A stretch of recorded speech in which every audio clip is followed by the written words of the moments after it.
บไหว้สาเดี๋ยวบุญญาบารมีธรรมท่านอาจารย์ท่านพระครูอภิวัฒนวิกรมรองเจ้าคณะอำเภอดอยหล่อผู้อำนวยการสถานีวิทยุมวลชนคลื่นสีขาวเพื่อชาวประชาเจ้าอาวาสวัดปักตังเจริญผู้ดำเนินรายการเสียงธรรมแสงอรุณและรายการอู้จาภาษาธรรมพร้อมไปด้วยพระสงฆ์องค์เจ้าพระมหาเถระพระเถรานุเถระพระสังฆพระสงฆ์องค์เจ้าขอกราบไหว้สาบุญญาปรมิธรรมพระเดชพระคุณหลวงพ่อสุนทรธรรมานุโยคที่ปรึกษาเจ้าคณะอำเภอดอยหล่อเจ้าอาวาสวัดพระธาตุหงขาวขอกราบไหว้สาบุญญาปรมิธรรมพระเดชพระคุณหลวงพ่อสาธุกิจญาณันท์เจ้าคณะอำเภอดอยหล่อเจ้าอาวาสวัดพระธาตุเจ้าดอยน้อยพร้อมไปด้วยพระสงฆ์องค์เนนทุกรูปทุกองค์ด้วยความเคารพอย่างสูงสุดยิ่งครับผมสวัสดีเจเจแล้วก็พ่อน้อยหนุ่มอาจ่อคนรูปหล่อด้วยเนอครับผมขอกราบไหว้สาครูบาลักป่อนโยนานวัดสันเมียงอำเภอเวียงหนองล่องเหมือนกันนะครับผมสวัสดี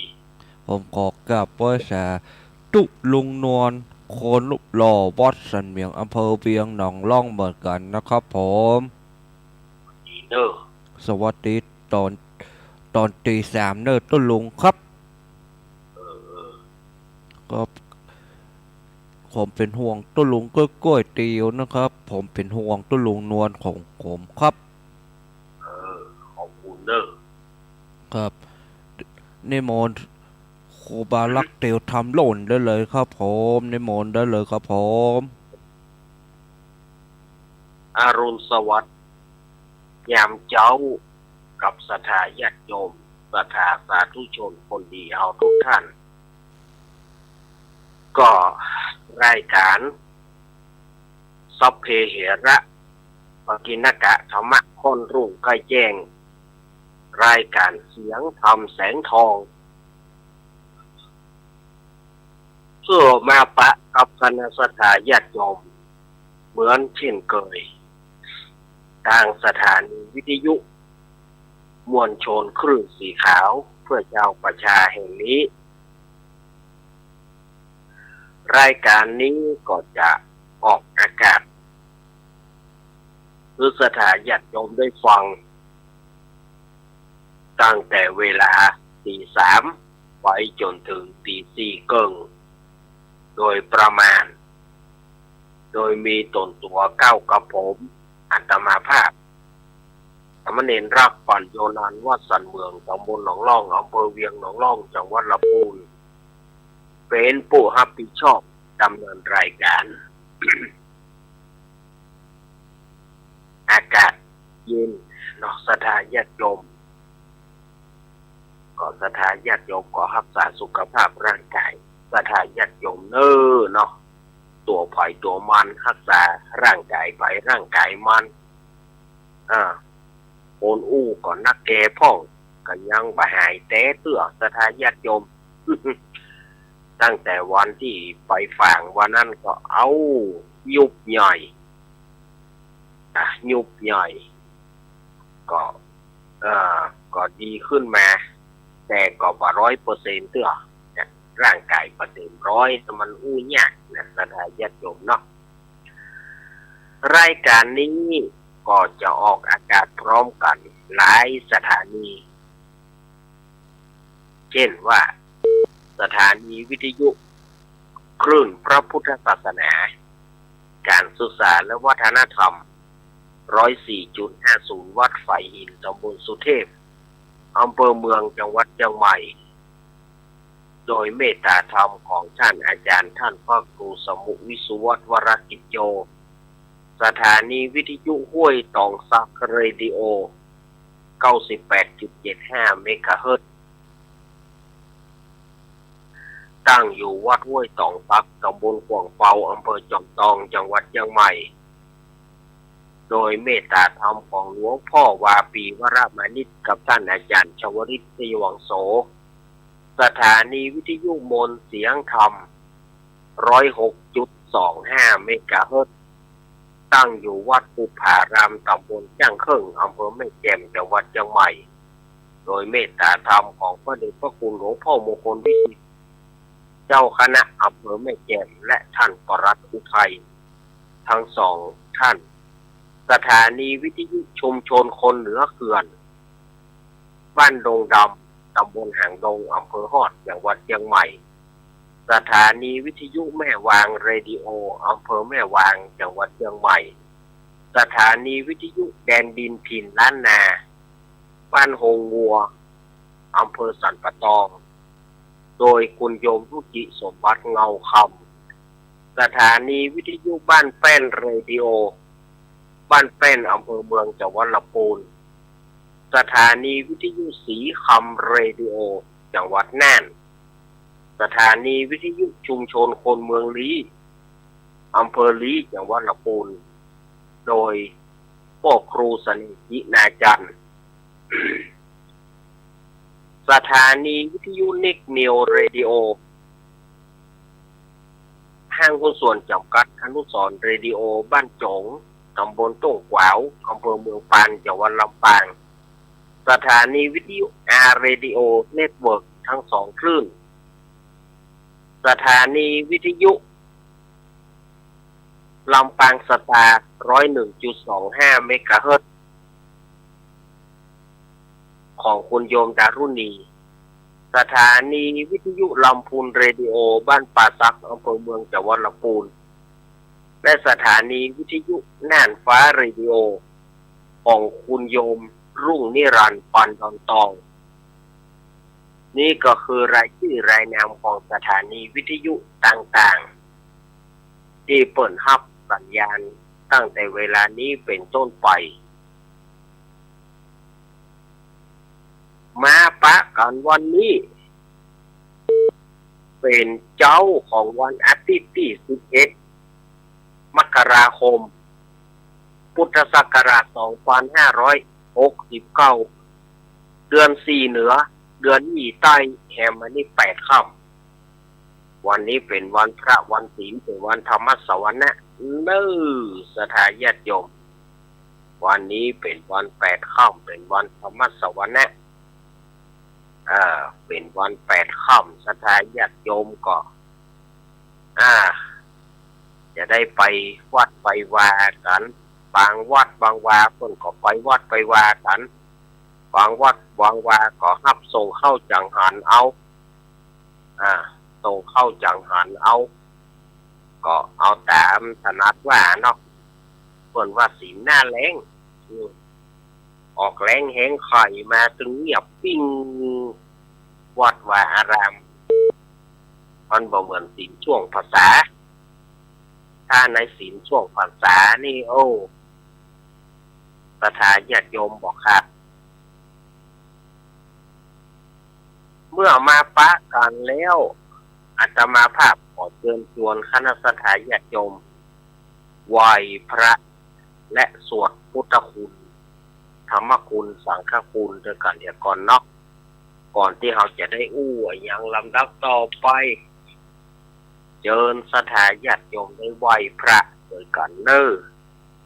กราบพระพร้อมกันกราบหนึ่งกราบสองกราบสามอะระหังสัมมาสัมพุทโธภะคะวาพุทธังภะคะวันตังอภิวาเตมิกราบสวากขาโตภะคะวะตาธัมโมธัมมังนะมัสสามิกราบสุปฏิปันโนภะคะวะโตสาวกสังโฆสังฆังนามามิกราบ นะโมตัสสะภะคะวะโตอะระหะโตสัมมาสัมพุทธัสสะนะโมตัสสะภะคะวะโตอะระหะโตสัมมาสัมพุทธัสสะนะโมตัสสะภะคะวะโตอะระหะโตสัมมาสัมพุทธัสสะพุทธังสารนังกัจฉามิธัมมังสารนังกัจฉามิสังฆังสารนังกัจฉามิทุติยัมปิพุทธังสารนังกัจฉามิทุติยัมปิธัมมังสารนังกัจฉามิทุติยัมปิสังฆังสารนังกัจฉามิตติยัมปิพุทธัง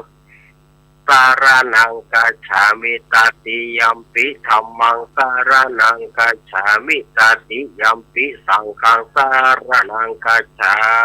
มิอิติปิโสภะคะวะอะระหังสัมมาสัมพุทโธวิจาจารณะสัมปันโนสุขโตโรกาวิโตอนุตตโรปุริสธัมมัสสะราติสัทธาเทวามนุสสานังพุทโธภะคะวะติสวากาโตภะคะวะตาธัมโมสันทิฏฐิโกอาการิโกเอหิปัสสิโกโอปานายิโกปัจจตังเวทิตาโพวินโยหิติสุปฏิปันโนภะคะวะโตสาวกสังโฆอุจุปฏิปันโนภะคะวะโตสาวกสังโฆยายาปฏิปันโนภะคะวะโตสาวกสังโฆสามิจิปฏิปันโนภะคะวะโตสาวกสังโฆญาติตังจัตตาลิปุริสายุขานิอาจาปุริสาปุงกาลาเอสาภะคะวะโตสาวกสังโฆอาหุนายโยปาหุนายโยทักขินายโยอัญจาริการณิโยอนุตตรังบุญญาเกตังโลกัสสาติอาโรกายาปารมาราภาสันทุติปารมังกานังวิสาสังปารมายาตินิพพานังปารมังสุขังกราบหนึ่งกราบสองกราบสามเอาละศรัทธาญาติโยมเมื่อได้กราบไหว้พระสวดมนต์เป็นที่เรียบร้อยก็ขอสบายอกสบายใจศรัทธาญาติโยมเดินทางไปไหนได้ฟังตู้เจ้าพระไหนได้สวดมนต์ไปตัวต่างก็ขอให้เป็นยวดยานพาหนะเป็นกู้เป็นจิมศรัทธาญาติโยมเดินทางไปไหนก็สวัสดิภาพปลอดภัยจากโรคาอาพาธต่างๆว่าได้มาใกล้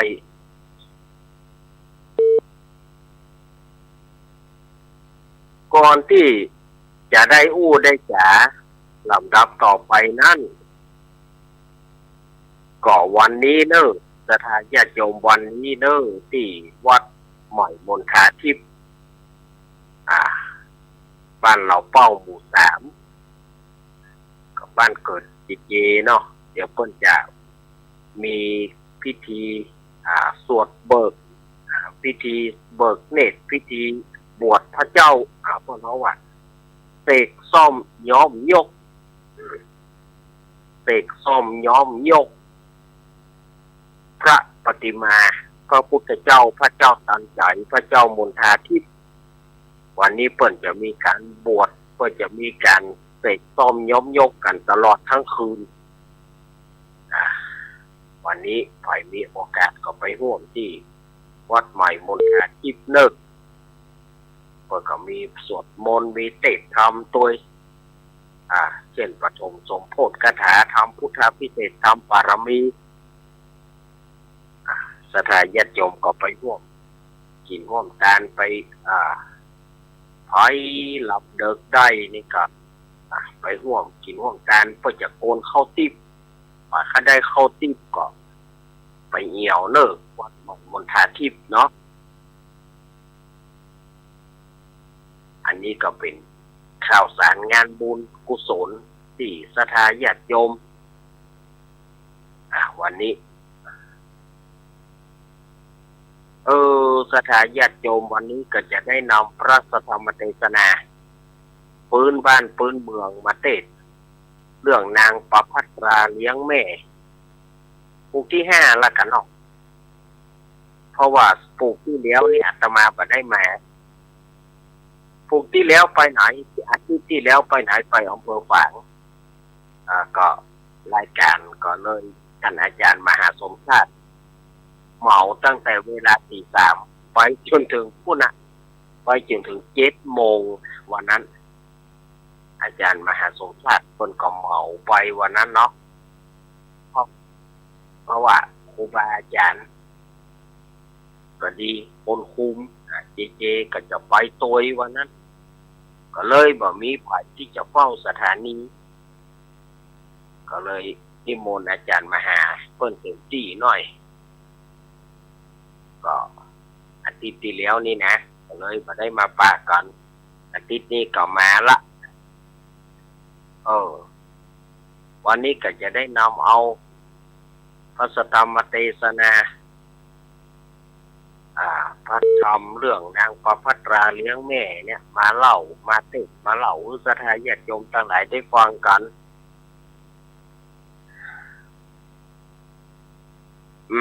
ท่ามกลางบรรยากาศที่เยือกเย็นเนาะท่ามกลางบรรยากาศที่เยือกเย็นก็บอกว่านะวันนี้นี่รู้สึกว่าจะดีขึ้นกว่าแต่ว่าก็ก็บอกแค่ว่าเธอหนึ่งแต่ว่านี่12 องศานี่มันช่วงย่อยๆนะวันนี้ต้องรอปล่อยควายหน่อยกันนะจึงจะรู้ว่าอุณหภูมิอยู่ในจุดไหนแน่แต่ประเดี๋ยวนี้ตะกี้นี่เมื่อออกไปทางนอกตะกี้มัน15แล้วนะแต่มันจะลดลงครับก่อนี่ก็ลองดูกันเนาะเจ้าภาพหลักยังเป็นทางการเจ้าภาพหลักยังเป็นทางการก็พ่อสมศักดิ์แม่สีเพนขาวเตี้ยพ่อสมศักดิ์แม่สีเพนแล้วก็แม่ฟองคำจีนาอิแล้วก็ตลอดจนถึงนายอเนกนางจินตนาพรน้องปลายฝนแล้วก็พ่อผู้กองพรศักดิ์แม่คุณนายประนอมพรหมสุวรรณดีท่านทั้งหลายเหล่านี้จะตานทำผูกนี้เพื่ออุทิศบุญไปหาพ่อน้อยปันแม่อุ้ยเงินจีนาอิพ่อสีแม่สอนขาวเตี้ยแล้วก็อุ้ยเกี้ยวอุ้ยอินเชื้อวงอุ้ยสุกอุ้ยทาจีนาอิพ่อสอนชัยอุ้ยคำอุ้ยทาชัยกาวินแล้วก็นายภัสกรหรือต้อมชัยกาวินอันนี้เปิ้นจะอุทิศบุญไปตามที่เปิ้นได้ชื่อนามมาแถมปูนแถมส่วนเรื่องของแม่บุญธรรมของอาตมาแม่บุญขวัญอุปคำพร้อมญาติพี่น้องก็จะตานไปหาอุ้ยน้อยเสาพ่ออุ้ยน้อยเสาแม่อุ้ยฟองอุปคำอุ้ยปุกอุ้ยคำอุ้ยปุกอุ้ยแม่อุ้ยป่อนอุ้ยคำแล้วก็เพื่อจะตานไปหานายสุกนายปุณนางสาวจันเด็กหญิงปัดหรือว่าเด็กหญิงสุลักษณาอุคำแล้วก็ตานไปคือหมาชื่อว่าไอ้ฟุกอันนี้แม่บุญก่อนอุคำเพิ่นจะตานไปก็ขอพระนาบุญสุกุศลจงไปรอดไปถึงยังต้านต่างหลายรับผลบุญกุศลและส่วนหนึ่งจากตานไว้ภายภาคหน้า การไปหาเทวบุตรเทวดาอาฮักปูจานพเคราะห์การคือแก่เจ้านพเคราะห์ทั้งหลายติดจันการพุทธสุขเสาราหูเกตส่วนหนึ่งที่เพิ่นจะตานนะพวกเกิดแม่เกิดผู้แทนญาติแทนเจ้ากรรมนายเวรสารพัดสัตว์น้อยใหญ่ที่เคยได้ล่วงล้ำก้าวเกินได้ย่ำยีตีฆ่าเขาสันจิจะได้ตั้งใจก็ดีว่าตั้งใจก็ดีขอพระนาบุญสุกุศลที่ท่านทั้งหลายได้ทำแล้วจงไปรอดไปถึงแก่เขาเจ้าทั้งหลายได้รับผลบุญได้เสวยพระนาบุญกุศลอันนี้ก็ขออนุโมทนาบุญเด้อต่อไปนี้ก็อาตมาภาพก็จะได้เล่าธรรมให้กับศรัทธาญาติโยมได้ฟังกันต่อไปก็จะได้ใส่ระบำทำนองเหียน้อยกันเนาะนะโมตัสสะภะคะวะโตอะระหะโต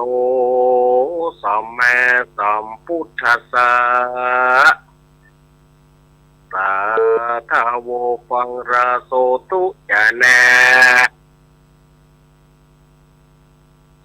สัพปุริสะตั้งหลายตั้งยิ่งใจ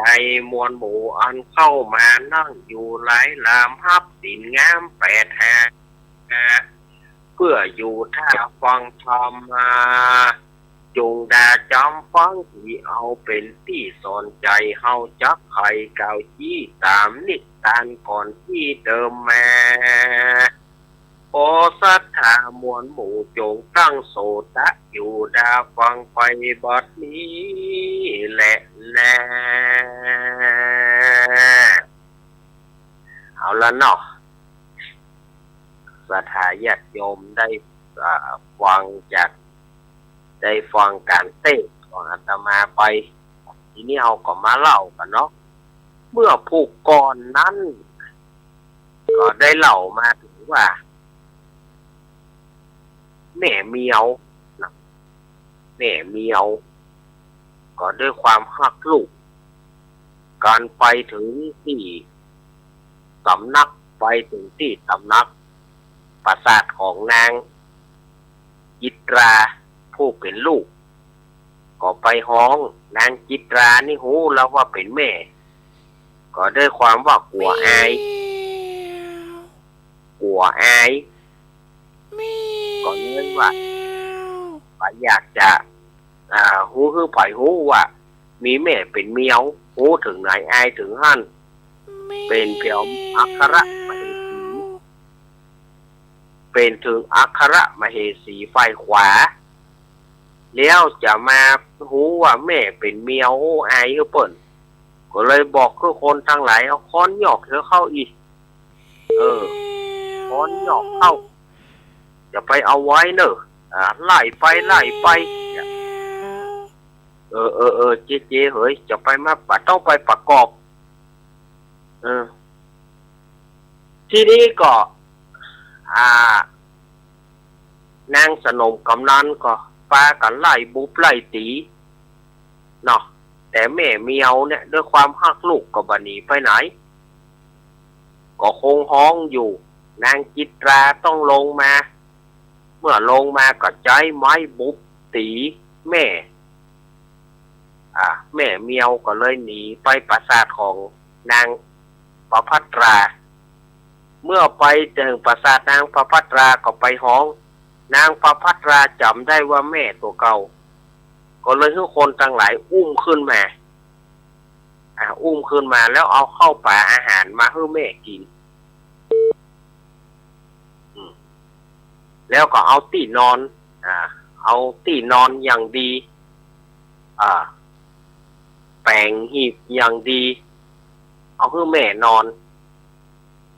เมื่อพระเจ้าพรหมทัตมหันต์ก็ใส่ก็บอกว่าหีบนี่เป็นของไผของหม่อมฉันเองพี่แค่เอาใส่อย่างแม่ของหม่อมฉันนอนนี่แม่ของหม่อมฉันเป็นเมียวหม่อมฉันเป็นลูกเมียวแม้ว่าพระองค์จะไล่หม่อมฉันก็จ้างเตอะ ม่อมฉันก็ตึงยอมรับว่าม่อมฉันเป็นลูกเมียวแต่พระเจ้าพรหมทัตเปิ้นก็บอกว่าอย่างเปิ้นก็บอกว่าอย่างวันนั้นมันมาตึกนี้นะต่อไปเราจะมาเล่ากันต่อไปเนาะนางประภัตราก็อุปถัมภ์อุปถากเลี้ยงแม่เอาเข้าเอาปลาอาหารอย่างดีเอาให้แม่กินแต่ด้วยความฮักลูกเนี่ยแม่เมียวก็ยังกึดเติงหาจะให้จะดียากดีมีจนแนวเปิ้นว่าลูกจะเป็นอย่างไรกระจ้างลูกจะใจดำเอามาอีกเพียงไหนกระจ้างแต่ว่าความฮักของแม่เนี่ยมันสุดประมาณเพราะว่าเม็ดฝนบ่อยมดจากฟ้าเปลี่ยวแดดกล้าบาละผืนแผ่นดินความฮักของแม่ก็เหมือนอย่างอันความฮักของแม่ที่มีต่อลูกเนี่ยมันตัดกันบ่ขาดแม่เมียวก็ยังอยากจะไปเยี่ยมไปใจแม่เมียวนี่นะก็ยังอยากจะไปเยี่ยมไปใจนางจิตราผู้เป็นลูกอยู่แม่นางประภัตราจะห้ามปรามแล้วว่าแม่จะไปแถมอีปี่เนี่ยจิตใจประใจเหมือนน้องก็ได้ปี่ก็ปุ๊บก็ตีแม่แต่มะจะมาเจอลูกเฮ้ยถือว่าเป็นกรรมของแม่ก็แล้วกันกรรมจัดก่อนปางหลังมาไล่ต้อนไล่โดยถ้าว่าจิตรามันทำกับแม่ก็ถือว่าเป็นกรรมของแม่ละนี่นะแม่ขอไปหามันทำกรรมหรอกแม่ยังบ่หายเต้เถอะนะแผลเก่าบ่ต้านหายแผลใหม่อย่ามาละกะก็เป็นอย่างนั้นลูกเฮ้ยแม่จะอดทนเอาเพื่อใต้กรรมเก่าที่แม่ได้ทำไว้เนาะกรรมจัดใดที่แม่ได้ทำไว้แม่ก็ขอให้มันใต้กันอย่าจากนี้แม่ขอไปหาจิตราคำเตอะแม่เมียวนี่ก็เลยไปที่ปราสาทของนางจิตราเมื่อไปก็ไปห้องเงานะนางจิตราโหแม่มาสำหรับว่ามันจะมาเงี้ยอย่างนี้แต่บอกก็เดียวเจ้าปี่มาก็จะเดือดร้อนแหละก็เลยคือนางสนมกำนันไปไล่เมียวก็อีกสนมกำนันทั้งหลายไล่เมียวก็มั่งนางสนมกำนันก็พยายามไล่แต่ว่าแม่เมียวก็บอกไปแม่เมียวก็ด้วยความโวยนะก็เลยขึ้นปราสาท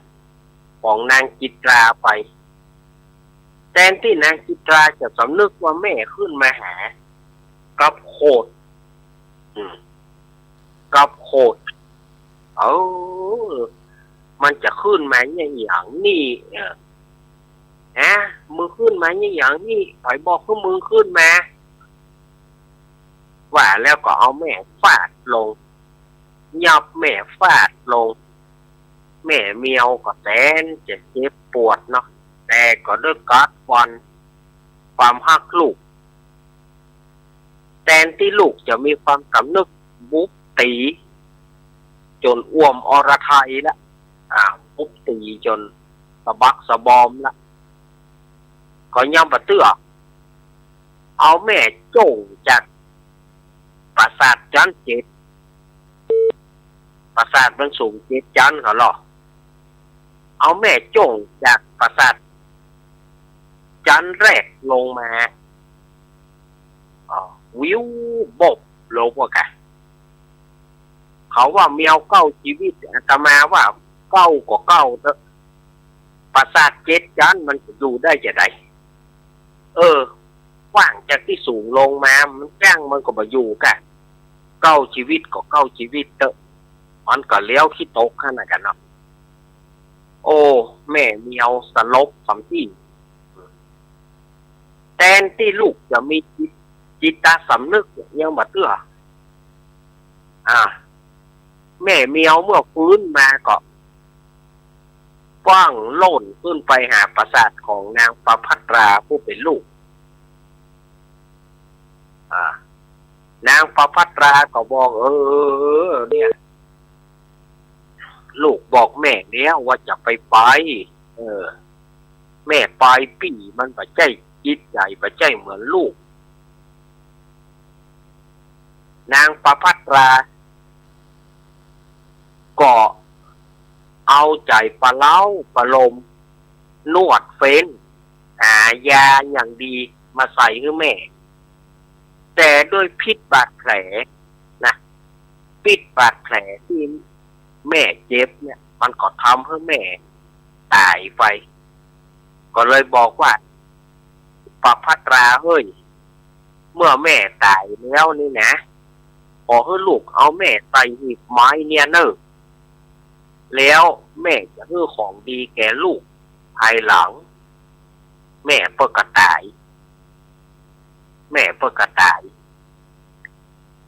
นางประภัตราก็ทำการเอาแม่ใส่ห่อผ้าอย่างดีเอาผ้าอย่างดีห่มให้แล้วก็เอาใส่ในหีบแห่งนั้นในหีบใบนั้นเมื่อเอาใส่หีบใบนั้นแล้วยามนั้นเจ้าเหนือหัวมาถึงปราสาทก็บอกว่าโอ้หีบอะไรอย่างน้องหีบศพแม่ของน้องโอ้แม่เป็นอย่างตายเพราะว่าโดนจิตราบุกตีแล้วเอาโจ่งลงปราสาทเอาจิตราอย่างทำอย่างนั้นแล้วก็ไข่พอศพแม่ปรากฏว่าเป็นทองคำแท่งกลายเป็นทองคำแท่งนะศพเมียวนี่นะ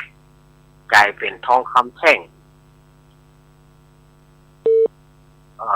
ก็ส่วนว่าพระเจ้าพมทัตก็บอกว่ามันเป็นสมบัติของน้องเก็บไว้เอาไว้ใจไว้ใหญ่ยามเมื่อจำเป็นนะน้องเนอนี่นะทีนี้จะย้อนมาถึงนางจิตรามีจิตสำนึกละกูได้ทำกับแม่เอาประเด็นนี้แม่จะเป็นอย่างไรจ้าก็เลยจะเข้าไปเยี่ยมแม่ก็เลยไปที่ปราสาทของนางประภัตราบอกอีน้องแม่มีไหนอีปี่ใครมาหาแม่อีปี่ผิดไปแล้วที่ปี่ได้ปุ๊บได้ตีแม่เอาแม่โจ่งลงปราสาทอีปี่สำนึกแล้วอีปี่ขอมาหาแม่มากราบเท้ามาขอสุมาแม่นางจิตราก็บอกว่านางประภัตราก็บอกว่าปี่เฮ้ยตายเกินไปแล้วนี่อย่างถึงสายเกินไปปี่เนี่ยทำกับแม่เกินไปบุกตีเปิ้นย่ำประเตื้อเอาเปิ้นโจ่งลงปราสาทประเด็นนี้แม่ตายไปแล้วนางจิตราสะดุ้งให้เราบอกว่าศพแม่มีไหนศพแม่อยู่ในหีบพันเมื่อนางจิตราไปเปิดพอทองคำนั้นก็อันตรธานกายไปศพแม่นะนางจิตราฟังไปกราบขอโทษแม่ฟังไปกราบว่าลูกผิดไปแล้วกราบศพแม่กราบแล้วกราบแถมแล้วก็ออกมาเมื่อนางจิตราถอยออกมาศพนั้นก็อันตรธานกายเป็นทองคำแท่งไปแถมนางจิตราให้สะอื้นที่ได้ทำกับแม่แล้วก็ด้วยความอายตัวให้อายที่ว่าได้กระทำกับแม่มีความละอายมาละอายอย่างว่าเดียวเล่า มันขวายเกินไปแล้วตัวเก่าเนี่ยอย่างกับแม่ไว้ แล้วจะมาเนี่ยเปิ้นว่าห้ามให้ห้ามห้องห้ามขอคืนเนี่ยทีนี้นางก็ให้ขึ้นปราสาทของตัวเก่าพอขึ้นไปได้ถึงคันไดชั้น7นางก็พลาดตกปราสาทลงมานางจิตรานี่นะก็พลาดตกคันไดปราสาทลงมาเหมือนกับเอาแม่โจ่งนั่นนะไปถึงชั้นที่7จากชั้น7มาถึงชั้นที่1ก็ไปมีก็เหลียวเตียวลูกยำเตานะแกเนาะสถาญาติโยมมันจะไปเหลือเลยมันจะไปเหลืออย่างว่ากระดูกกาอย่างกาโซดเบอร์กับไปมีว่าตายทำที่กับนายจิตราเมื่อตายไปก็เอาจิตตะดวงวิญญาณไปเกิดในนรกไปเกิดในนรกส่วนว่านางพภัตราหูข่าวก็มาส่งสการตานข้าปี้แล้วก็ดำรงอยู่ในศีลกินในธรรมอุทิศบุญตานให้กับแม่แล้วก็ปี้ที่ตายไปนะมาถึงต้นนี้ทำผูกนี้มันก็จบลงอย่างแล้วสถาญาติโยมมาถึงนี่ทำมันก็จบสื่อที่พอดีขออนุโมทนากับพ่อสมศักดิ์แม่สีเพนแล้วก็ตลอดจนถึงแม่บุญฝันอุคำตัวเนาะที่ได้การทำในวันนี้นะขอพระปัตตาอนุโมทนาบุญกุศลกับท่านทั้งหลายเพื่อได้สมฤทธิ์ไฟแอ้งข้อเกณฑ์เวรภัยอันใดที่ท่านได้มีอยู่ขอหนีไก่ให้หนีดีมาให้หนีดีมาให้หนีดีมาเหมือนกันทุกผู้ทุกคนนั่นจุงจักมีนิติตังกิยาสังวนาวิเศษยาห้องเหตุธรรมเทศนาเรื่องนางพภัตราเลี้ยงแม่ผูกที่5ก็บังคมโสมเรศเดสาธุสาธุสาธุ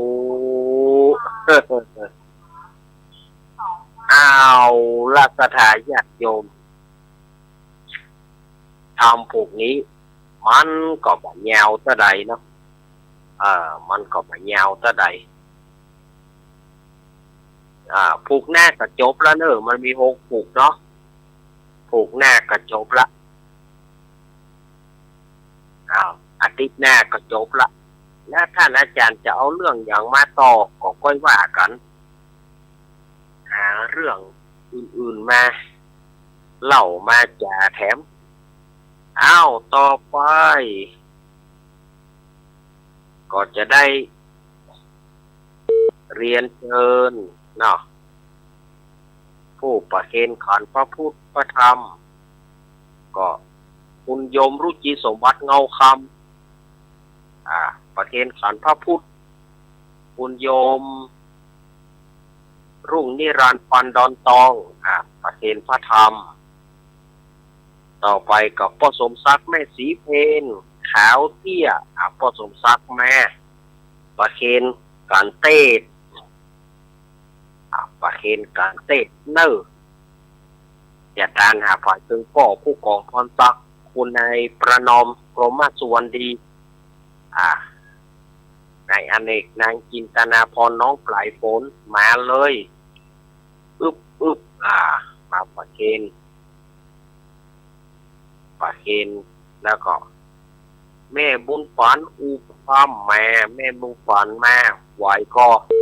ถ้าบอกไหวพ่อซักฮับเลยพ่อซักฮับไหมเหี่ยวบางห่างหน่อยฮับไหมพ่อซักคนถึงหล่นเพราะกำเดียวท่านน่ะคนห่างหน่อยมันสบายมากคนห่างหน่อยมันเตียวง่ายลูกง่ายพอสมศักดิ์ไปเอาแม่กลัวแม่บุญฝันนี่ยังนักเนอะกลัวเปิ่นนะถ้าเปิ่นได้ตานแล้วเปิ่นบอกว่าตานคือได้เต็มที่ใช่หรอ อ่ามาเอ็นเอดูเอาเอามาเลยอ่ะส่วนที่ตาลเนอะตาลไปหาผู้ใดแต่อาตมาว่าไปหมดแล้วนะอ้าววันนี้พอถึงเวลาที่จะได้เพื่อปอนแก่ศรัทธาญาติโยมแล้วเชิญศรัทธาญาติโยมได้อนุโมทนาบุญอธิษฐานจิตส่งไปหาผู้ที่ตายไปอย่างที่อาตมาว่าเมื่อกี้ขอให้ส่งบุญกุศลไปหาเปิ้นทุกคนได้รับผลบุญกุศลเด้อ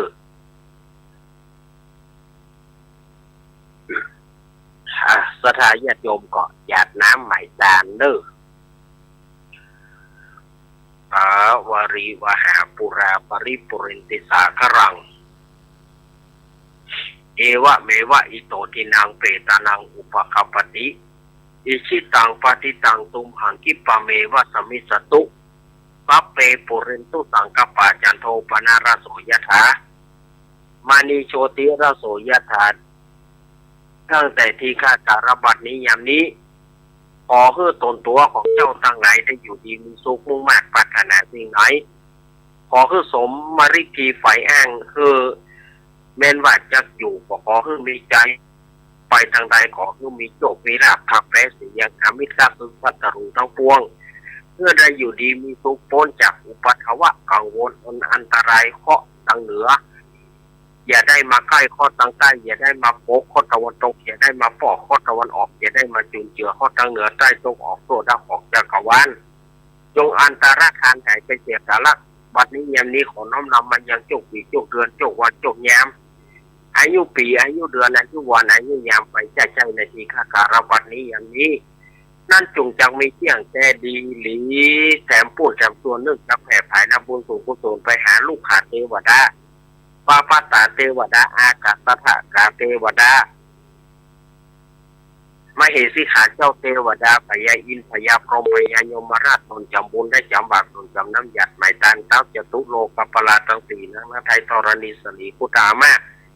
พูดนางน้ำปรมัยสวนสปัตตตาสัตตั้งหลายที่เตือตั้งนายอยู่สวยผลของมหาปรณบุญสุกุศลมวลผู้นี้และจดเอาลายไหนเอาชื่อแห่งมุรสธาตั้งหลายไปใส่ในสวรรค์ปัตตาหลับเงินหลับคำสนามจำสื่อไว้ใกล้ต่อหน้าตันตาฉายะอีว่าเหมือนห่มและเงาอนุไปยินดีนะไปเจียมเนื้อเจียมตนนั่นจงจักมีเที่ยงใจดีหลีอัญญันเจ้าโหทักกินาทินาสังคำสุปฏิปิตาติคารตังอิตายสถานโสปกปฏิโสยติธรรมโมจายังนิทัสสิโตเปตนะปุจจจัตตาอุลาลาบรัญญปิกูนามนุปฏินังตุเมหิปุญญปัสสุฐานปกันติสัพพิติโยจตุสัพพะโรโควินัสตุมาเตภวัตวันตารายสุขีติกายุโกวะภิวาดานาสีริสานิจังวุธาปัจจายิโนจตารโรธรรมวัฏันติอายุวโนสุขังพระลังสาธุสาธุสาธุอ้าวก็เรียบร้อยไปเนาะการเทศทำก็จบไปวันนี้ทำมันมายาวกว่าเนี้ยแควนหน่อยทำมันมายาวมาก็ใช้เวลากว่านักกว่าหนาถ้าทำมันยาวก็มันก็จะนานเลี้ยวไปพ่อศรัทธาญาติโยมออกแรงแหงข่อยมาง่อมเหงานะเนาะง่อมเหงาตั้งใดตั้งเบาแน่ไปตั้งใดมันแรงอากาศมันแรงแถมกำก็ลมแรงจะมาละลมแรงปัดมาซอยโอ้มันดูแล้วว่ามันง่อมอกง่อมใจจะได้บอกว่าถูกนะออกหน้าแรงมาเนาะเพิ่นเรียกว่าออกแรงแข็งข่อยคนโบราณเพิ่นว่าออกแรงมาแล้วนี่พอทางใดเดี๋ยววิทวอดไม่สมสาหน่วยไม่สมสาก็แก่แล้วหล่อเริ่มแก่ละหน่วยไม้บัดสมสาก็จะเริ่มโลนละ หน่วยไม้สำสาจะเริ่มโลนแล้วมันจะเข้าหน้าแล้งแล้วหรอแต่ก่อนนี่เขาจังหน่วยไม้สำสาโลนเขาหึ่งงัวกินเนาะเขาหึ่งงัวกินพ่อแม่เขาจังเดือดแต่เมาะมันจะกัดอย่าไปเอาให้มันกินนะมันจะกัดหน่วยไม้บาสำสานี่นะเอาให้งัวกินนักผมได้พ่อแม่เขาเดือดไปให้มันกินนะมันจะกัดบอกว่าพ่ออย่างมันหวานแกมันมากแกบอกนะเขาเพื่อกินนักพ่อแม่เขาจะนี่หรอกพ่อแม่เขาเดือดไปเพื่อกินนักมันจะกัดว่ะออกแรงมา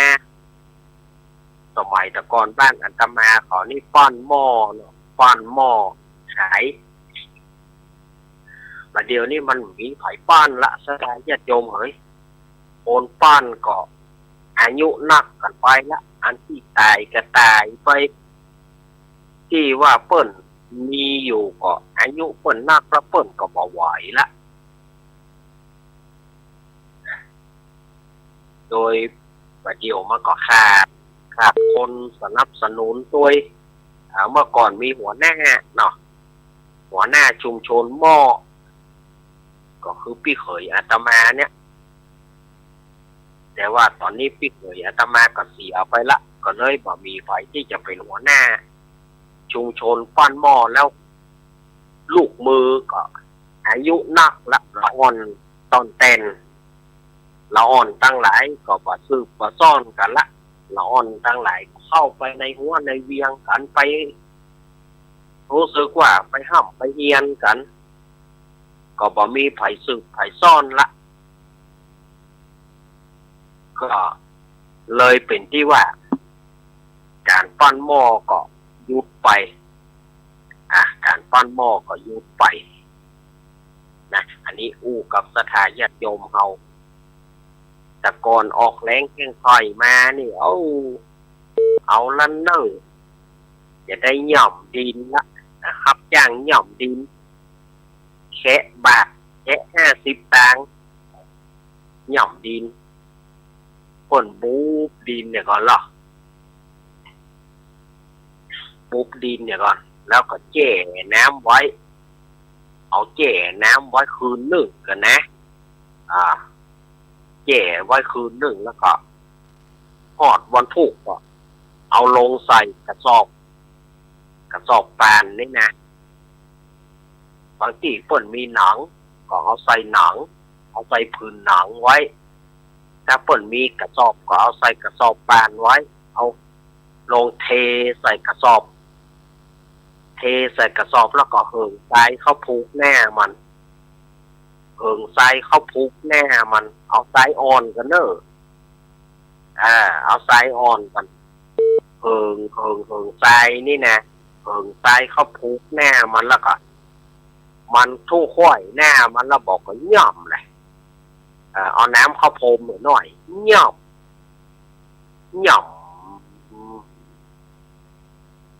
แล้วปิ้นย่อมแถม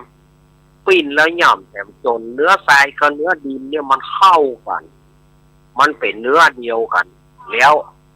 เจนจะเอาไปปั้นเนาะเอาไปปั้นเป็นหม้อนะ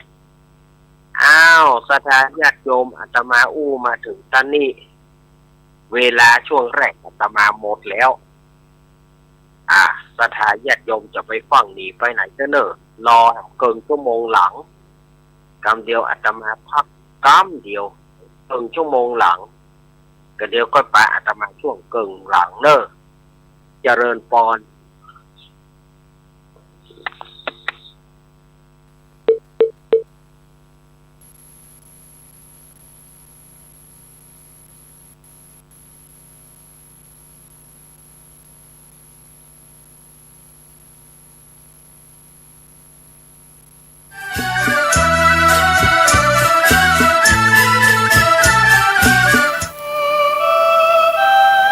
ชีวิตมนุษย์มีสุขมีทุกข์ดีใจเสียใจผ่านอุปสรรคและปัญหามากมายในแต่ละวัน สงบนิ่งแล้วย้อนมองตัวเอง วันนี้วันพระ น้อมนำธรรมะสู่ชีวิต เตือนสติคนไทยทั้งชาติ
น้องๆหน้าหนาวนี้ไปแอวเหนือเฮาพักที่นี่บ่รีสอร์ทนี้ดีขนาดมีเครื่องทำน้ำอุ่นระบบแก๊สเอาไว้ให้พร้อมแต่ก็ต้องระวังเนอะเครื่องทำน้ำอุ่นระบบแก๊สมีคนตายมาหลายรายแล้วจะอั้นเลยกะอ้ายก็นึกภาพเอากะเปิดเครื่องทำน้ำอุ่นระบบแก๊สในห้องน้ำถ้าบ่มีพัดลมดูดอากาศการหมุนเวียนของออกซิเจนมันจะดีได้จะใดในเมื่อการเผาไหม้บ่สมบูรณ์ก็เกิดการสะสมแก๊สคาร์บอนมอนอกไซด์สูดดมเข้าไปมันจะไปจับกับเม็ดเลือดแดงและทำให้เม็ดเลือดแดงจับกับออกซิเจนได้น้อยลงเมื่อออกซิเจนเข้ามาถึงปอดก็จะย่าให้คลื่นไส้เมาหัวหายใจยากจนถึงขั้นเป็นลมแล้วก็ตายได้โดยเฉพาะคนที่มีโรคประจำตัวเช่นโรคหัวใจโรคเลือดจางหอบหืดถุงลมโป่งพองโรคความดันโลหิตสูงซึ่งจะมีโอกาสสูงกว่าคนอื่นน่ากลัวขนาดเนาะมันก็บ่ถึงขนาดนั้นถ้าหาหูวิธีคือถ้าอาบน้ำด้วยเครื่องทำน้ำอุ่นระบบแก๊สบอดี้อาบเกิน10 นาทีจะต้องเปิดพัดลมระบายอากาศหรือให้อากาศถ่ายเทได้ดีอันนี้ก็จะช่วยได้นักถ้าหมู่เฮาแค่หูข้อมูลเพิ่มเติมโทรสอบถามได้ที่กลุ่มสื่อสารความเสี่ยงและพัฒนาพฤติกรรมสุขภาพสำนักงานป้องกันควบคุมโรคที่1เชียงใหม่0 053-140-774-6 หรือสายด่วน 1422 จนเครียด โยมกินเหล้านี่ยังครับ จนเครียด กินเหล้า จนเครียด กินเหล้า จนเครียด กินเหล้าจนเครียดกินเหล้าเครียดกินเหล้าก็เลยยิ่ง จน ก็เลิกสิเหล้าอ่ะ จนเครียด เลิกเหล้าเลิกจนเริ่มต้นเข้าพรรษานี้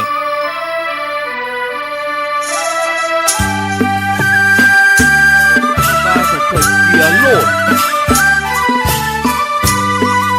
ตาลังต่อพวก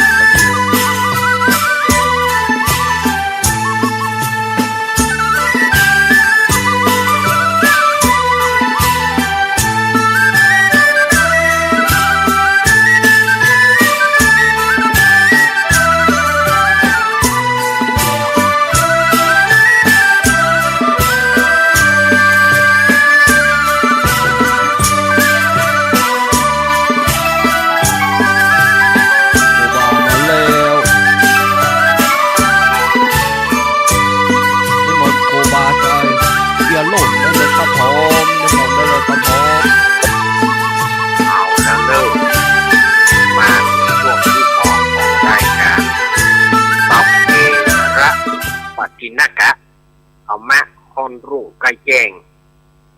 รายการเสียงคำแสงทองก็มาปากันในช่วงที่สองของรายการศรัทธาญาติโยมวันนี้เป็นวันธรรมสวนะเป็นวันพระวันศีลเนอศรัทธาญาติโยมไปจะไปวัดไปวาก็อนุโมทนาบุญโดยเสียงละกังดังขึ้นมาจากวัดปากกลางเจริญเพื่อสิ่งละกังละเนาะศรัทธาญาติโยมวันนี้หลายวัดหลายว่าพ่องก็จะไปส่งเข้าเอาพ่องก็จะไปใส่เข้าปาก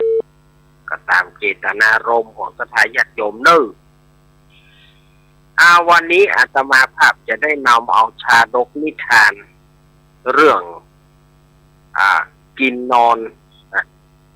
เรื่องกินนอนชาดกกินนอนกินนารีเนี่ยเปิ้นจะอยู่ที่เขาไกรลาดพุ่นเป็นมนุษย์มีปีกเนาะน้องว่าเป็นมนุษย์เป็นมนุษย์ที่มีปีกมีหางสามารถบินได้แต่เป็นโคนเนาะเนี่ยนะเป็นคล้ายๆโคนเนาะเนี่ยแต่มีปีกมีหางในสมัยก่อนเมื่อพระเจ้าพรหมทัตครองราชย์กรุงพาราณสีนอโพธิสัตว์เจ้าหรือว่าพระพุทธเจ้าของเรานั้นได้เสวยชาติเป็นกินนอนกินนอนหรือว่า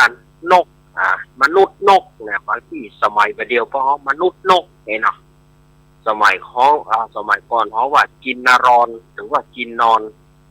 กินนารีเนี่ยพวกกินนอนเหล่านี้จะอาศัยอยู่ที่เขาบนดอยพุ่นเขาไกรลาดพุ่นเป็นอยู่ที่ไกลแห่งขุนเขาไกรลาดนี่นะมีอยู่ครั้งหนึ่งก็กินนอนโพธิสัตว์เจ้าเนี่ยก็ปาเอาภริยาออกมาที่ป่าแห่งหนึ่งในเขตแคว้นเมืองพาราณสีมาเอี่ยวป่ามาเอี่ยวกินผลไม้หลากไม้แล้วก็มาคับร้องเพลงกันโดยนางกินนารีผู้เป็นเมียเนี่ยมีเสียงที่ไพเราะมีเสียงที่ม่วนโดยมีกินนอนผู้เป็นผัวเนี่ยคอยตีจังหวะคือเอาไม้มาตีเป็นจังหวะจะโคนเวลาที่นางร้องเพลงฝ่ายผู้เป็นผัวนี่ก็จะตี ตีจังหวะตีจังหวะเป็นประจำนี้นะเดินทางไปที่ไหนก็เวลาอิดเลยก็บอกฝ่ายเมียก็จะร้องเพลงกินนารีผู้เป็นเมียก็จะร้องเพลงฝ่ายกินนารอนหรือว่ากินนอนผู้เป็นผัวนี่ก็จะเคาะจังหวะเพลงนั่นจบแล้วเพลงนั่นจบแล้วปนอู้กันเป็นกันหรอกเพลงนั่นจบแล้วเอาต่อไปเอาแหมะเพลงหยังเพลงทำนองนี้เนอะเนี่ยเปิดก็เคาะจังหวะตัวเคาะจังหวะตัวเนี่ยเปิดว่ากู้ทุกกู้ยากกันในครั้งนั้นเนี่ยพระเจ้าพรหมทัตแห่งกรุงพาราณสีเสด็จประพาสป่าเพื่อเอี่ยวล่าสัตว์ก็มาหามใส่นางกินนารีผู้เป็นเมียกำลังฮ้องเพลงกำลังขับร้องระบำทำนองสมัยประเดี๋ยวจะว่าฮ้องเพลงนั่นเนาะกำลังขับร้องด้วยเสียงอันสนอส่วนว่ากินนอนผู้เป็นผัวนี่ก็เคาะจังหวะอยู่ต้นไม้อยู่ในโคนไม้ถึงที่หนึ่งคอยเคาะจังหวะเพลงก็จะฮ้องไปพระเจ้าพรหมทัตนี่ก็เลยบอกว่านางผู้นี้งามขนาดถ้าเอาฆ่าผัวมันเหียถ้าเอาฆ่าผัวมันเหียก็เอาเมียมันไปดีกว่าว่าแล้วก็ใจหน้าไม้อาบยาพิษยิงกินนอนผู้เป็นผัวซึ่งนางกินนารีผู้เป็นเมียเนี่ยบัดตานหูเมาฮ้องเพลงก็ฮ้องเพลงไปก็อย่างใดไอ้ยังบอกเคาะจังหวะอีกแต่บอกว่าผัวตายแล้วเราบอกลูกเพราะว่าพระเจ้าพรหมทัตนั้นยิงปึ๊กเดียวก็กินนอนผู้เป็นผัวนั่นตายส่วนว่าผู้เป็นเมียนั่นเมาฮ้องเพลงอยู่ฮ้องเพลงก็ไอ้อย่างจังหวะอย่างไฮเซฟเอกอย่างบอกเคาะจังหวะกูเตือนนี่จะเคาะจังหวะก็แก๊บเคาะจังหวะนี่อย่างใดจังหวะอย่างดาวติ้งมาล่างฟังไปเพลิดเพลินเหงาลับไปแกเพลิดเพลินเหงาลับไปอย่างแกก็เลยฮ้องไอ้นี่เนาะฮ้องหาไหนก็ได้อย่างได้ดักวิทไปพอไปว่าผัวคนกินนอนผู้เป็นผัวนี่นะถูกยิงตายนางก็ให้ตื่นว่าเป็นพายมายิงผัวข้าไผ่หามายิงผัวข้ายามนั้นพระเจ้าพรหมทัตก็ออกมาว่าเขาเองเป็นผู้ยิงผัวนางกินนารีผู้เป็นเมียก็บอกว่าแกมายิงผัวฉันเนี่ยอย่างผัวฉันกับฉันเนี่ยอยู่ดีๆมาแกนี่อย่างมาถึงแกอย่ามาถึงทำอย่างนี้น้องหญิงอย่าใจคำว่าแกนะเฮานี่เป็นพระราชาอยู่เมืองพาราณสีนะเฮาเป็นพระเจ้าแผ่นดินกรุงพาราณสีนะอยากได้น้องนะกะอยากได้น้องนั่นแหละไอ้ถึงฆ่าผัวน้องไปอยู่กับไอ้ไปฉันบอกไปฉันบอกไปแกนี่ใจหายใจดำแกนี่ใจหายใจดำยิ่งกว่ามินหม้อมาฆ่าผัวฉันได้ลงคออย่าไปอู้อันแกน้องหญิงอู้ม่วนแกฉันบอกอู้ม่วนกับแกความโกรธความเครียดเนาะและอีกอย่างหนึ่งมนุษย์เผ่านี้เนี่ยเปิ้นมาได้หูว่าต้นไปได้หูว่าเป็นไผเนาะแกต้องคืนชีวิต ผัวฉันมาโอ้จะไปทำอย่างไรได้เล่าไปอยู่กับปี่ปะก็ป้าทหาร7 ชุดป้าทหาร7 ชุดนางกินนารีไปนางกินนารีตึงบ่ไปเป็นจะได้ฉันตึงบ่ไปเพราะแกคนเดียวต้านที่ทำชีวิตผัวฉันป่ะพระเจ้าพรหมทัตนี่จากความฮักก็เป็นความจังโลกเกิดว่านางผู้นี้อู้กันดีๆบ่ได้เกิดว่าจะฆ่าเหียแต่ทันใดนั้นหินปันทุกกำพลศิลาอาจของพระอินทร์เนี่ยก็เกิดฮ้อนแข่งกระด้างพระอินทร์นั่งบ่ได้พญาอินทร์ก็เลยส่องลงมาหันว่าโอ้หน่อโพธิสัตว์เจ้าตายนี่เองประเดี๋ยวนี้ควรดิจุ่นไว้พญาอินทร์ก็เลยลงมาปลอมเป็นพรานปลอมเป็นพรามลงมาถามว่ามีเหตุอะไรอย่างกันคนนี้ยิงผัวหนูพ่อลุงโอ้อีล่าเอ๋ยพระอินทร์ก็เลยลองใจว่าอันนี้เป็นพระเจ้าพรหมทัตเทียวนะเป็นพระเจ้าพรหมทัตอยู่ที่กรุงพาราณสีเจียวนะอย่าไปว่ากระเปิ่นอย่างนั้นก็เขาฆ่าผัวหนูนี่นะไปอยู่กระเปิ่นบ่อีป่อจะเป็นผู้ใหญ่บ่เอานางก็บ่เอาถ้าได้พัดภาคจากผัวคนนี้แล้วหนูบ่เอาไผสักคนแม้จะจันใหญ่อย่างใดก็จ้างแล้วพระอินทร์ก็เอาน้ำเอาน้ำมนต์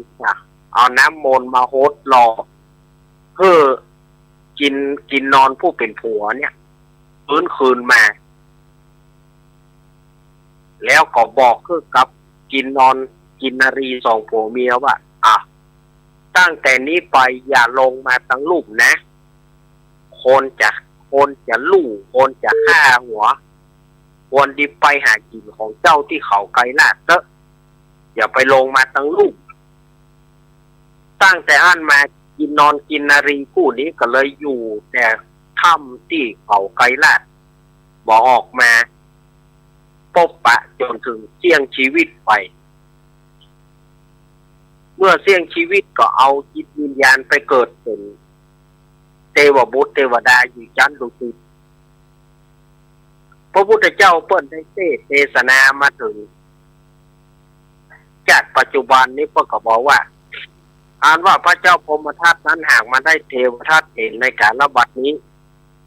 ส่วนอ่านว่ากินนรอนผู้เป็นผัวก็คือกินนรีผู้เป็นเมียก็คือนางยโสธราพิมพาส่วนว่าพญาอินตาก็ได้แก่พระอนุรุทธะเถระส่วนอ่านว่ากินนรอนผู้เป็นผัวก็ได้เราตถาคตในการระบัดนี้เนาะศรัทธาญาติโยมอันนี้อาตมาก็เอานิทานมาเล่าเรื่องกับศรัทธาญาติโยมได้ฟังกันนะท่ามกลางบรรยากาศที่เย็นบรรยากาศเย็นแล้วอาตมาก็นักหัวตะก๊อกนั่นเองนี่นะ โอ้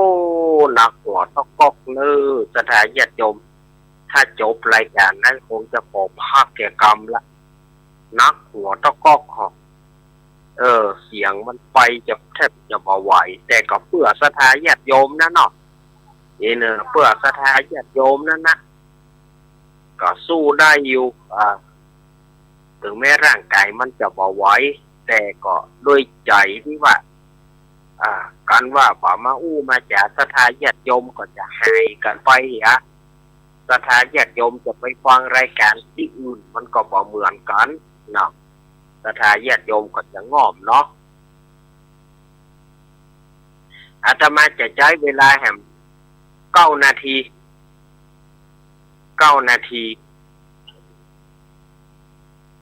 อาตมาจะเปิดสายให้ศรัทธาญาติโยมทั้งหลาย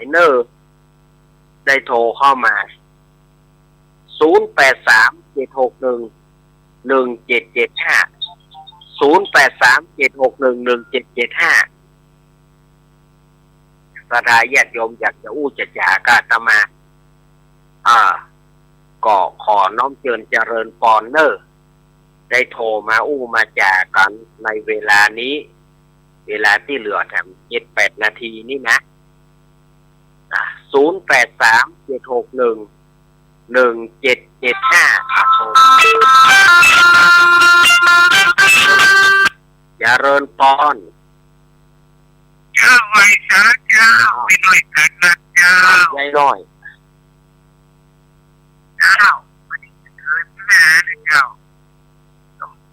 เอายายตัดของเก่านะเจ้าเราสักหน่อยนะเจ้ามีหมาตัวหนึ่งอยากเป็นอาจารย์คำเดียวชักชันมันผมจะฝ่าแม่บำอาจารย์เป็นตาก็อยากเป็นฝ่าลงกับมาปัดก็อยากเป็นลมสำคัญนิดเล็กมาปัดต้องผูกก็ได้เลยนะใครเป็นจ้องผูกจะดีกว่าทำควายแน่มาปัดใจใครอยากเป็นควายมีเยอะมัดไว้ไปไหนก็ได้ก็ใครเป็นเจอก็มีหนูมาคบเจอขาดไปแต่เป็นนกดีกว่าไปไหนมาทำอะไรเจ้าเวียวทำอะไรเจ้าไปขึ้นมาเป็นมาอย่างเก่าไล่เวียวได้เจ้าเลยนะเป็นมนุษย์สุดประเสริฐนะที่ได้ขึ้นมาปะเจ้าผมมีภายในดีกว่านกเขาทำที่ไปเจ้าเดินนายให้บอจงที่เรากับตัวใหญ่เด็กเมืองไทยดีกว่าตัวเจ้าเลยพัฒนาจากถามมาออกวันตาแล้วครับคนนั้นก็ด้วยว่าเดินขาจำน้ำมันนะเจ้าที่คงนึกไปหาเดินนอนคือคงกินแต่เช้าเที่ยวยายก็จะถามต่อว่ามาค้างแค่พิจารณาเราต้องชงกินเนาะเพราะว่ามันต้องถ้าพันนุ่นเนี่ยคุณจำสั่งสอนเจ้าได้ขันเจ้าเนาะเรียกผมเขาพุทธเจ้าว่ามันเอาวันมาคำแก้มันตัวมันติดโมคำสั่งสอนมันติดเวทมันจะเอาขันย่อหรือ3 ข้อที่ยังของเจ้าไว้นะเจ้า ยินดียายน้อยเนอยินดียายน้อยยายน้อยเปิ้นถามแม้เนาะโอวาทปฏิโมกข์แล้วก็ธรรมที่พุทธเจ้าแสดงไว้ในวันมาฆบูชาเนี่ยย่อมาเหลือ3 ข้อได้แก่อย่างพ้องเนาะโอ้โหเนาะเจริญพรราชการยายพร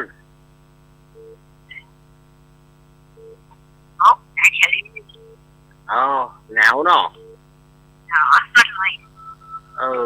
มันเย็น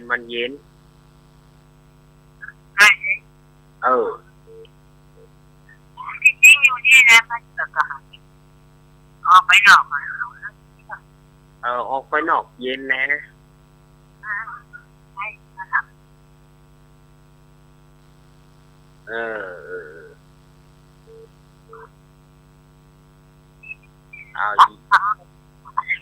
ฟังแต่ตะกี้แล้วเนาะกะยินดียายพรเนอเอายายพรร้องหัวแดงสันกำแพงเชียงใหม่มาเนอสถานญาติโยมเอามาใหม่โยมญาติโยมตะกี้เนาะ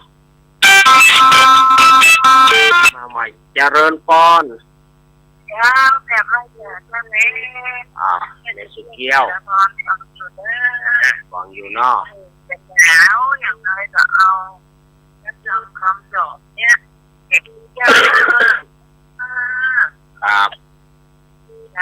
ตั้งเวลามันเป็นตื่นแล้วเวลาเขาได้ฟังแล้วมันรับกับเป็นชุบตื่นกับเป็นชุบแล้วเจ้าเล็กอีแต่เห็นแล้วท้อถึงกินหนาวมันเป็นอุ่นจะงออยู่นั่นแล้วก็นั่งว่าไม่เคยฟังเล่นเลยนะ อ้าวขอบคุณเนอะ กลับไปจ้ะนั่นเองดูแลสุขภาพเนอะเพราะเจ้านี่มันเย็นขนาดเลยเจ้าแม่เจ้า อ้าวขอบคุณแม่สุเกี้ยวเนอะ กลับไปจ้ะจะตู้เจ้านะ สาธุเพิ่นมีความสุขกายใจแท้ๆละแม่สุเกี้ยวนี่นะเพิ่นกินมาเพิ่นสบายใจเจริญพร นมัสการครับสวัสดีปีครับเป็นแรกมาแล้วเป็นไอเป็นปันแทมาแล้วเนอะ เราทั้งโลกนำไปครับในต่อทั้งโลกเลย เฮ้อ นำไปอีกเลยครับครับ มันจะได้คุ้นๆร่างกายจะได้ครับอีกข้อหลังด้วยก็ได้ครับ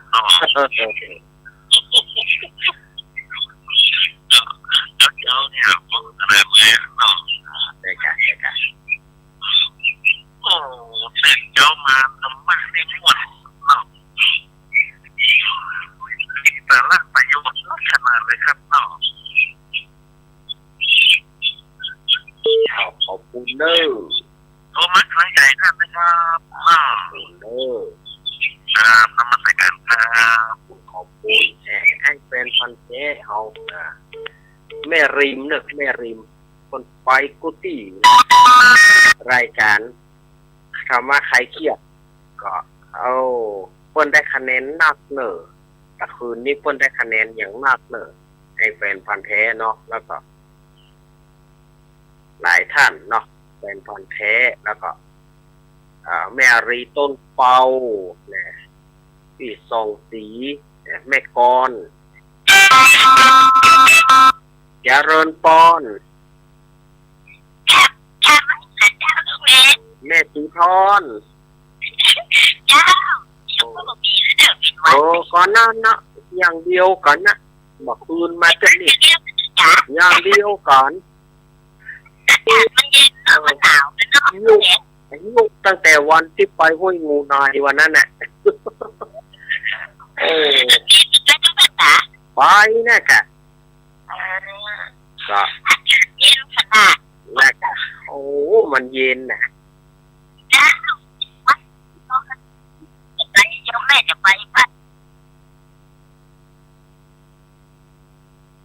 วันนี้จะไปวัดอ่ะ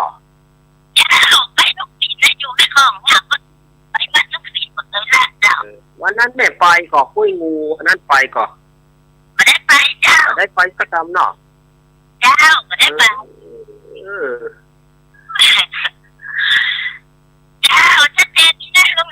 เอาขอบคุณเนอะยินดีเนอะแม่สีทอนโอ้วันนั้นนะแม่บุญธรรมของอาตมาเพิ่นว่าวันนั้นมันได้หัน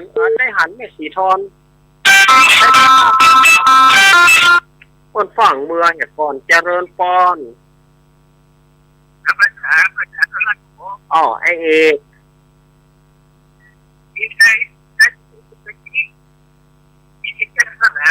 ครับ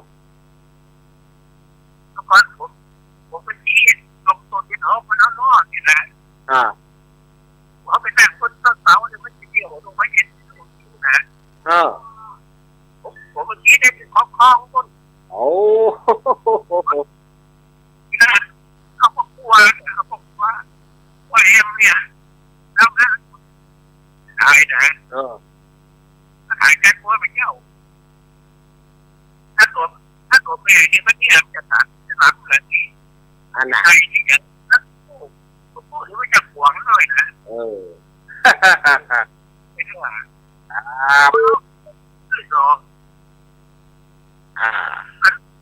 จะฟ้องกันเป็นผู้นะครับเอาไปเป็นน้ำมันจะมีตัวที่ตัวโคนี่มันเดี๋ยวเอาไปเป็นที่มันใช้กระบอกมันเลยแล้วมันเป็นที่เดียวจะเอาไปเท้าแล้วจะออกมาตามมาเขาก็เอาตัวอย่างมาไปเสียบเท้าเอาไปตอนนี้มีตัวลงมาแต่มันออกมาใส่ห้อง โอ้ วันนี้ก็สมัยก่อนเนาะ ครับยินดีให้เอกเด้อ ครับครับ ครับไอเอกเวลาหมดแล้วเนอะสถานญาติโยมแกะเวลาก้ามเดียว เวลาหมดเห็นแล้ววันนี้เนอะว่าจะไปที่วัดใหม่มณฑาทิพย์เนาะวันนี้ก็เชิญชวนคณะสถานญาติโยมไปร่วมกินร่วมทานกันเนอะวัดใหม่มณฑาทิพย์เนาะ กูสงสัยสัญญาณเพิ่งคือกลับนะครับ เข้าติบเนี่ยสถานญาติโยมก็ไปจองกันได้เนอะเข้าติบนะแต่เดี๋ยวก็ฟังหลวงพ่อท่านพระครูวรธรรมนาถต่อจากอาตมาเนาะขอสถานญาติโยมเฮาอยู่ดีมีสุขขอบคุณผู้เสียงผู้สายเนอร์ขอบคุณทุกสถานีขอบคุณเจตัวเดี๋ยวฟังหลวงพ่อต่อเนอะหลวงพ่อท่านพระครูวรธรรมนาถเพิ่นจะมามาจ๋าเพิ่นจะมาเทศน้ำเทศธรรมสถานญาติโยมฟังอาตมาลาก่อนลาทีไม่ใช่ลาก่อนเนาะลาทีถ้าโอกาสหน้ามีก้อยปากันใหม่ยะตาโรธรรมาวัฏันติอายุวโนสุขังพลัง